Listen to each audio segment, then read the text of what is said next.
Right, evening all. Evening. As discussed last week, those of you who weren't here last week, I'm into weaving some random questions, random hands evenings, i.e. consolidatory stuff. So there is absolutely no theme to what I'm going to say, other than I'd like the questions to be bridge related, and they don't have to be.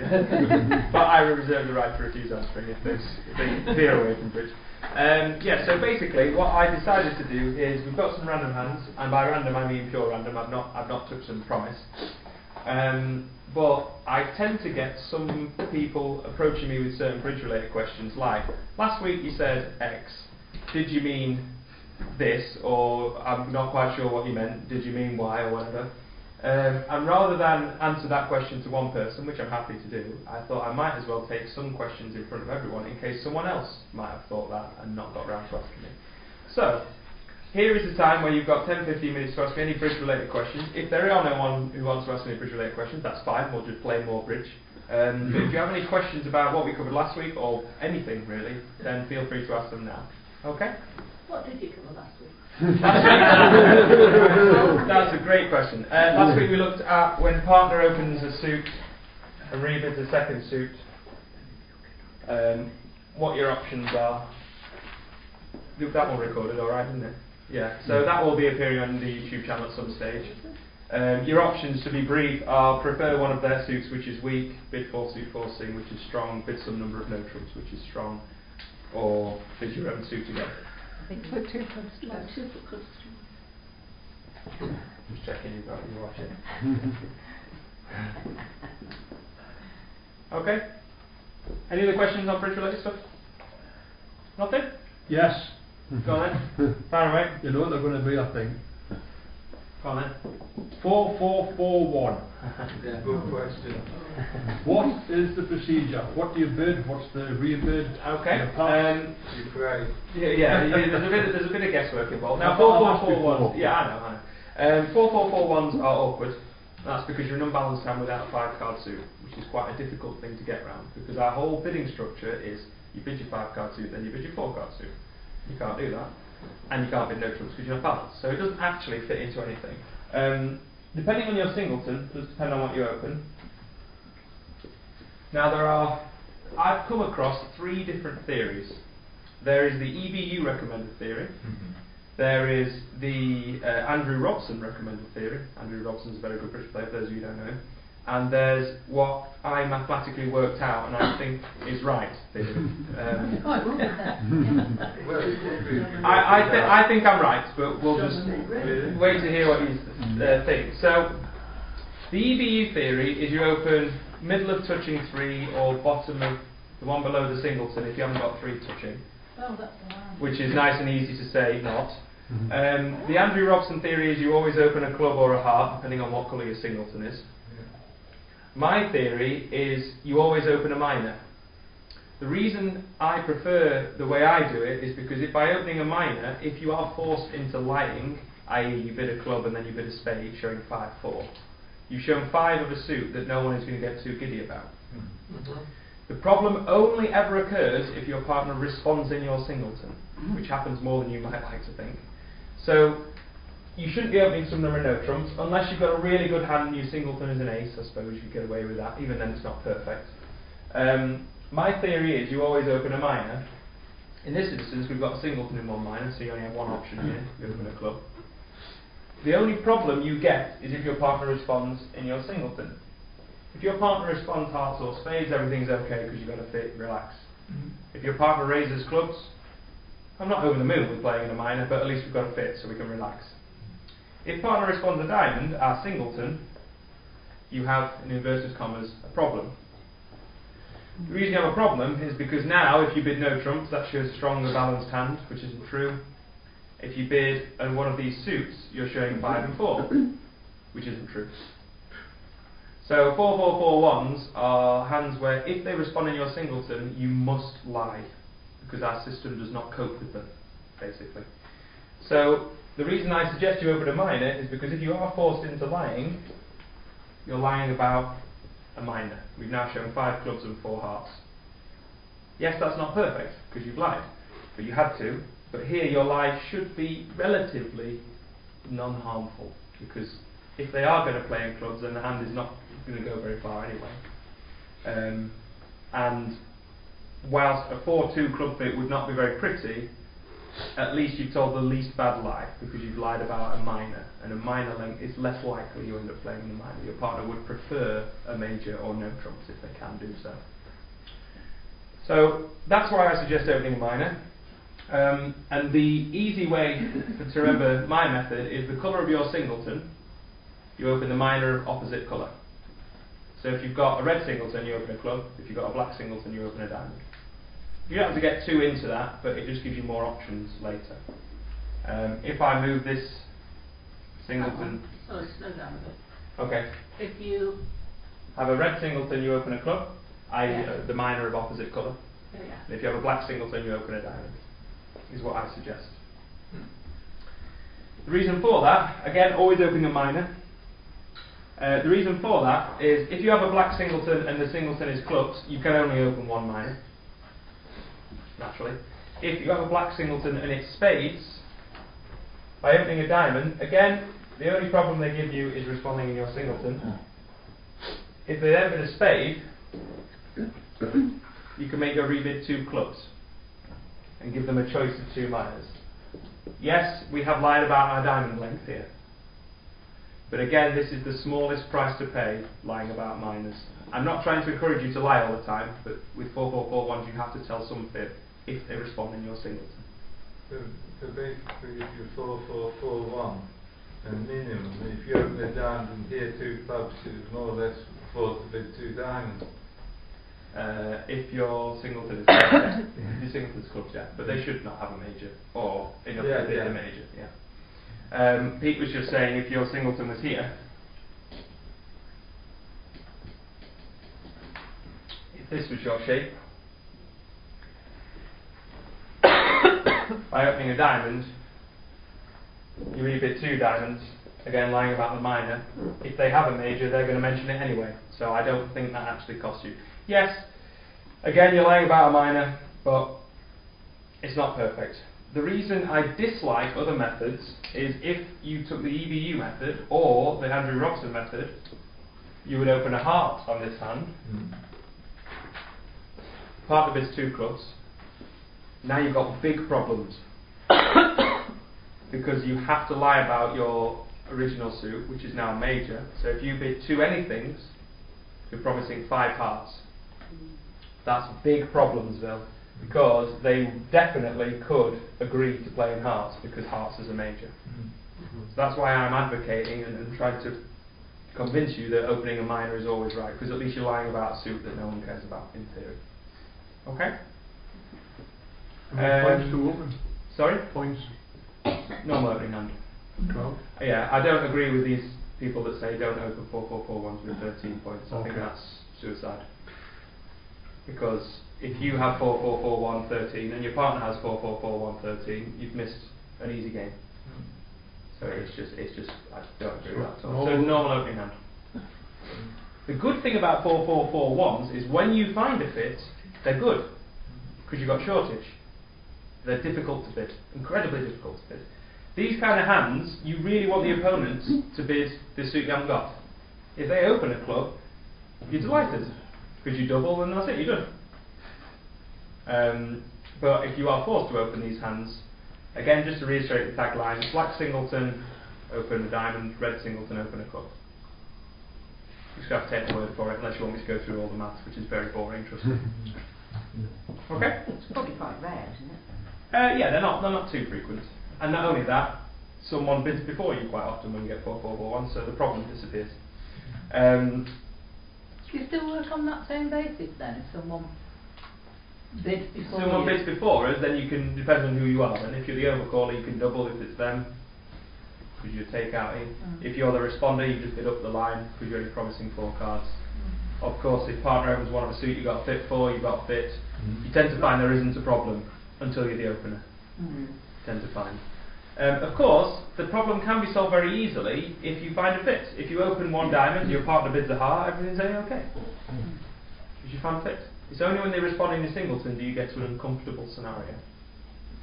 Yeah? Great, that answer you? Yeah, yes, Good. yes, yes. Very good.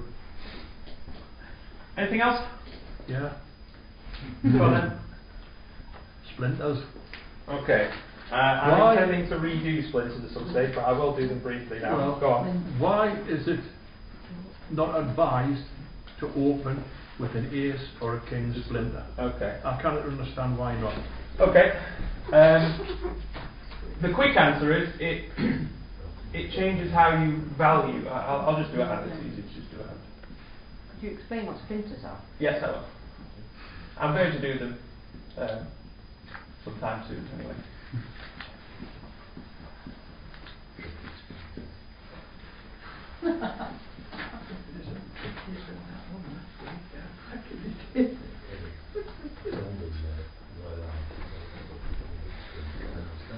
So,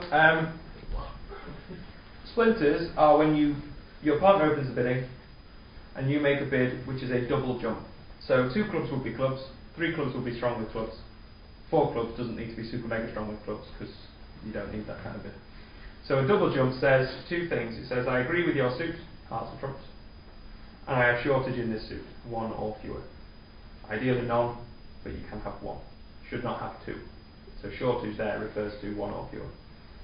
Now, Mal's question was relating to when I can't remember when it was that we talked about splinters last, but I said you shouldn't really splinter with singleton ace or singleton king because that's too good a control. The fact you've got an ace or a king is a good value, whereas a small singleton is different to that, which I'm sure you agree.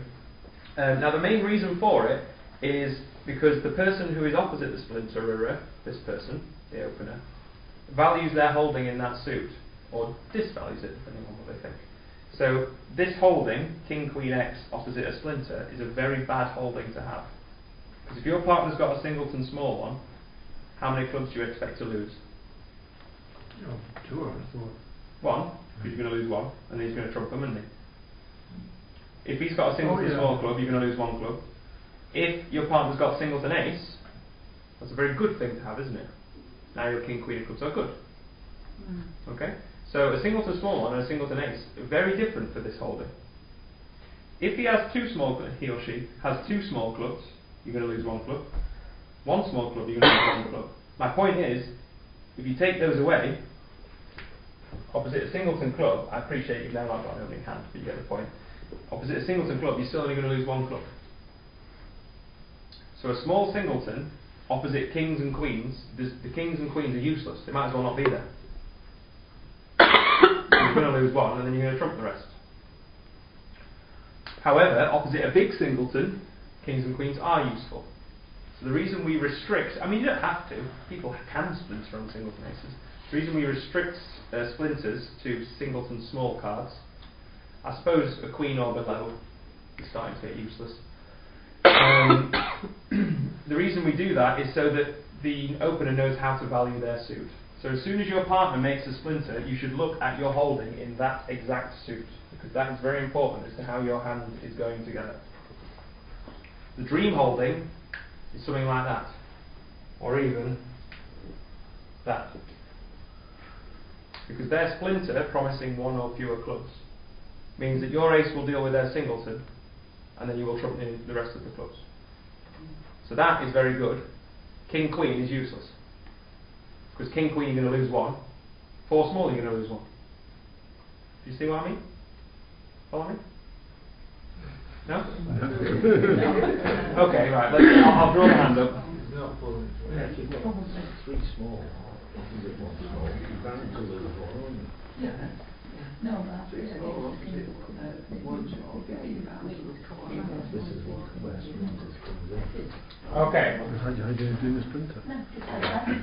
So, again, just to reiterate, splinter is singleton in a side suit and support for your partner's primary suit, in this case hearts. Now, opposite a singleton, the only card of relevance is the ace. Because once the ace is gone, you will trump the remainder of the clubs. Okay? So the only card that North can help South's clubs losers out with is the ace. They could have king, queen, jack, 10. You're still going to lose 1. Because the ace isn't in your hand. So the ace is a very important card opposite a splinter, because the ace means you have no losers in that suit. Because you play your ace, and then you trump them. Okay? King Queen, or even King Queen Jack, are as good as waste paper. Not quite, but they're not great, because they're not pulling their weight. That is a 6-point suit that is worse than the 4-point suit I just put up. Because your losers have gone from 0 to 1. You follow me? Mm. Whereas, if South was splintering with a singleton ace, that suit is very good. Now, do you see? So the fact that part of the splinters means they should have a one-loser suit. They could have a void. They should have a card that is not a good card in that suit, essentially. Because it makes you devalue holdings like that. With that hand, I'm not interested in slam particularly, even though you've got a decent hand. With the one with the ace, and loads of tiny ones, I am interested in slam. Because my club losers have just vanished into thin air. And that is all built on relying upon this to be a small singleton. If they've got a singleton ace, and you've got king queen, your king queen are tricks. If they've got a singleton small, your king queen are useless. You see? Yes. Yeah? It is a recommendation, you don't have to follow it, but if you do have a singleton ace, Or king. or king, singleton ace or king, because they're controls, they're cards that may well win tricks. Singleton queens tend not to win tricks. You need to do something other than a splinter for me, so if you do have Jacoby, you can use Jacoby to show a strong agreement in a major. If you don't have Jacoby, you need to do some kind of delayed game raise or something. But splintering really should be reserved for small singletons. Okay. That's why. Because now you can see that King Queen Jack is very good. Do you see the difference? Yeah. And if you splinter on both hand A and hand B, your partner will know no idea where to go with this holding. Yeah? Yes. Obviously, it won't make sense what I was asking, but why does it devalue it when you now realize, if it's just a thing, why does it devalue it when you rely on your trumps in the other hand? Mm-hmm. You rely on the trumps, but you could build it up after the trumps are out. Yeah, you could build tricks in that suit afterwards, but it's a case of that 5 or 6 points is not pulling its weight. It's difficult to describe in one kind of succinct sentence, but if you put that 5 or 6 points elsewhere, Off the ace to 4. Yeah, ace to 4. If you put those points elsewhere and then you just have 4 tinies, instead of drawing the trumps, you can trump all of your clubs and then use those points elsewhere. Okay. So the way to value it opposite a splinter really is the more points you've got in a splinter suit, the worse it is. With the exception of the ace. The ace is the card, if you will. But king, queen, jack, king, jack 10, they're all rubbish. Because your partner's splinter has meant you've got one loser. So you don't need any good cards in that suit. You can make very low point slams with, if you just, let me, obviously I'm constructing this hand, but if you have the correct holding opposite splinters,